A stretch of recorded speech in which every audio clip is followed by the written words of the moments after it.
In this episode, I want to discuss with you guys the destructive nature of these vile little rodents that invade anybody's home or homesteads. Stay tuned.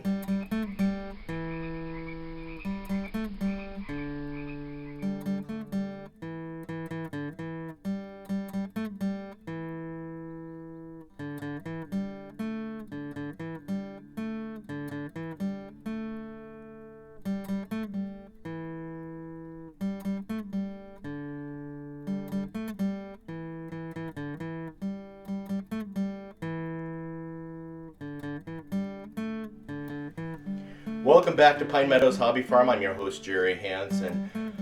We're Homestead. We're tucked up in a little valley up in the Pacific Northwest in the Cascade Ranges, about halfway between Cradle Lake National Forest and the Redwoods. And living in close proximity to the wilderness, we encounter, colonies of mice and rats. There's a couple of different types of rats that come in. Now, those rats are very destructive. Let me take you around the homestead and show you exactly what they've been doing. So they invade under my house, the attics, crawl spaces, walls, sheds, barns, buildings, any place that they can find shelter and warmth, even under hoods of cars, tractors. So let me show you guys. In my shed, I put out live cat traps. I've put out snap traps. I've used Radex. I've used bait traps, or those glue traps. I've even used those ultrasonic plug-in devices. Don't work. I even used the rolling can in a bucket.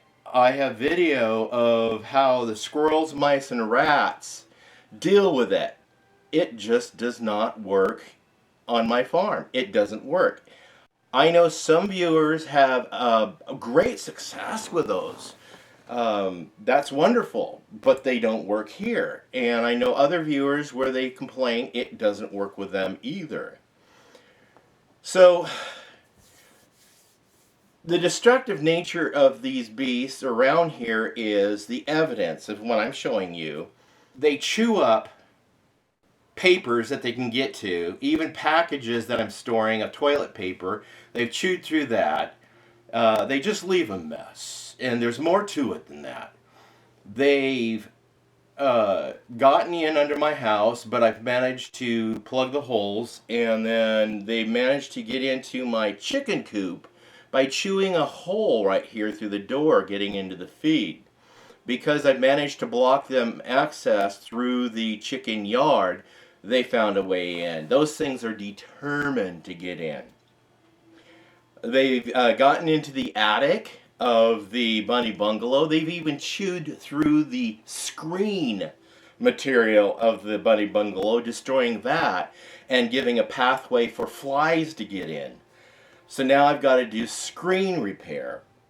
Then they also chewed a hole through the back wall of my turkey pen to get inside to get to the feed that's in there.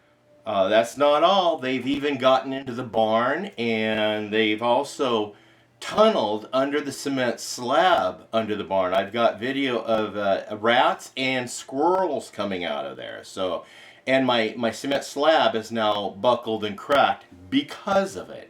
So you see how destructive the nature of these are. It goes further than that.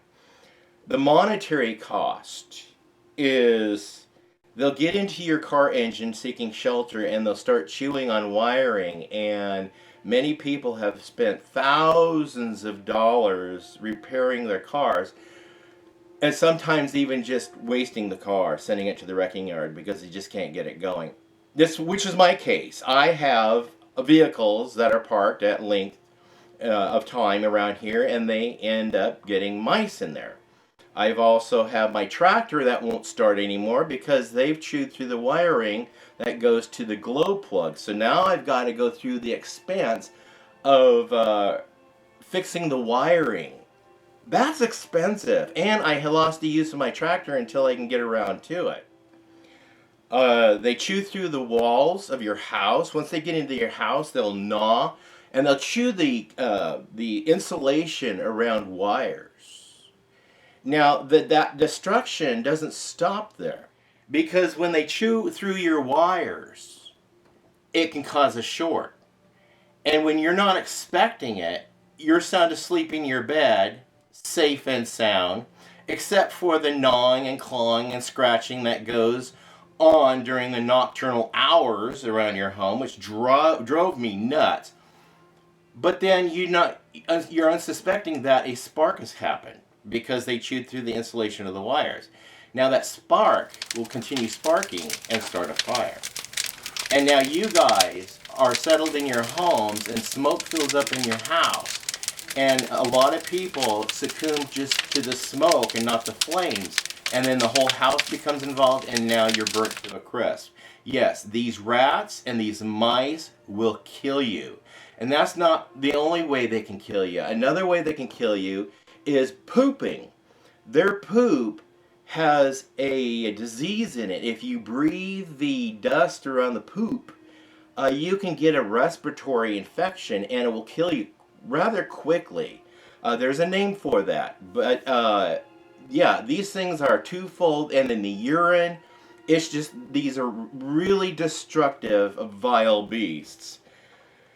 Not to mention, they eat crops, food crops, and decimate gardens. They've gotten into my greenhouse, they've eaten my vegetables, they've gotten into my garden. So they've cost me a lot of money, a lot of money. So I declared war on them, and I found a solution that really helps me out good time.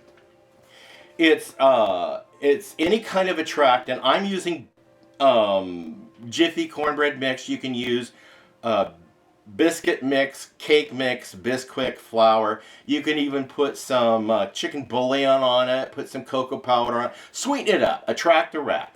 But mix it with equal parts baking soda, because that baking soda is what's going to kill them. I have another video on how that works on them. I have several videos on how that cornbread mix and baking soda solution works on them. But this video is about the destructiveness of rats. Now, some viewers, well, they're animal lovers. They're compassionate to the animal kingdom. That's well and fine. That's their world. It's not mine. I have rats, and in our area, you're not allowed to live trap a vector and relocate it. You're not allowed to live trap an invasive species and relocate it. It's illegal. And that's what I have to say on that matter. Any animal lovers who pity this, me killing these rats and mice and squirrels, what can I say? I'm going to continue killing them, and there's nothing you can say that's going to stop me, because I'm defending my home, my family, my food.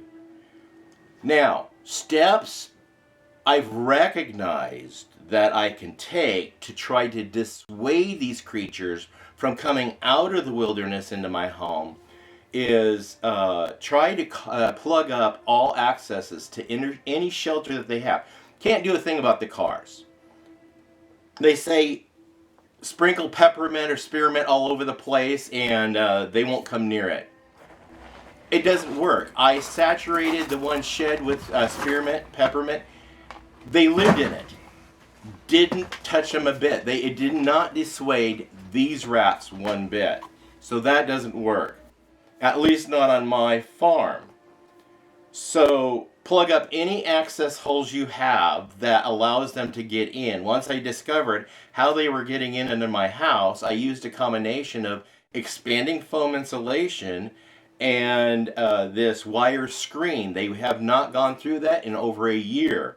Now, all my vents are covered with a heavy-duty screen that they can't chew through or get through, but for some reason, one of the vents, they managed to get in, and weak point in the screen, they managed to bend it in and access rats, mice, and squirrels. That was Yeah, that was a nightmare that I had to go through a year ago.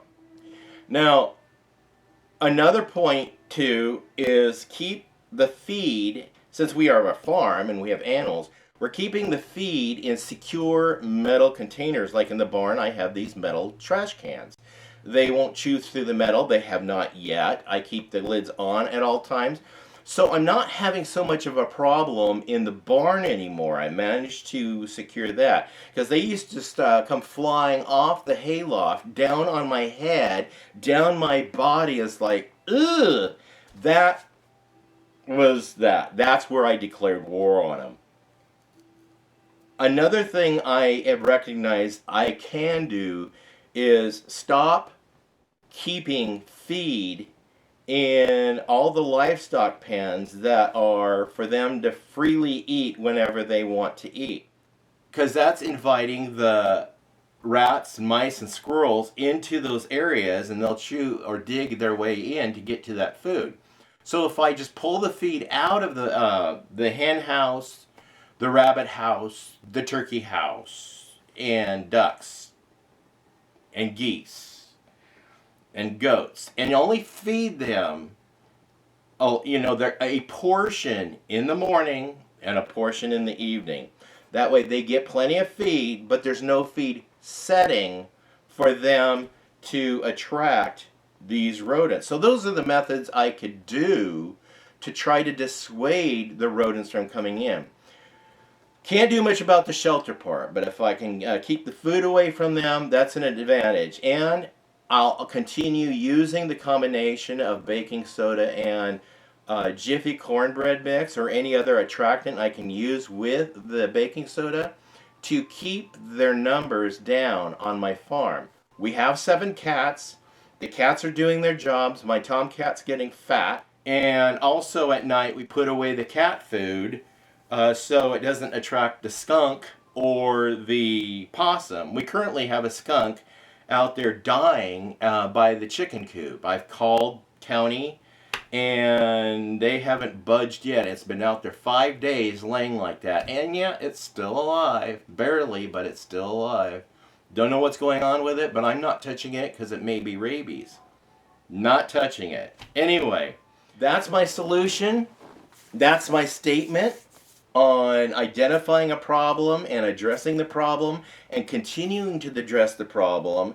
And to anybody who says, oh, why don't you live trap them and send them out in the wilderness? I can't do that. It's illegal. It's illegal. So anyway, I'm Jerry Hansen, your host. This is Pine Meadows Hobby Farm. We're a frugal homestead tucked high in the Cascade Ranges of the Pacific Northwest. Please stay tuned to more videos. You could do that by subscribing and clicking that bell icon. That alerts you to new videos as I upload them. Give us a thumbs up. Click that share button. Sharing my videos on your social media platforms helps us out. Remember, be safe and always be kind. We'll see you guys in my next adventure. Bye-bye now.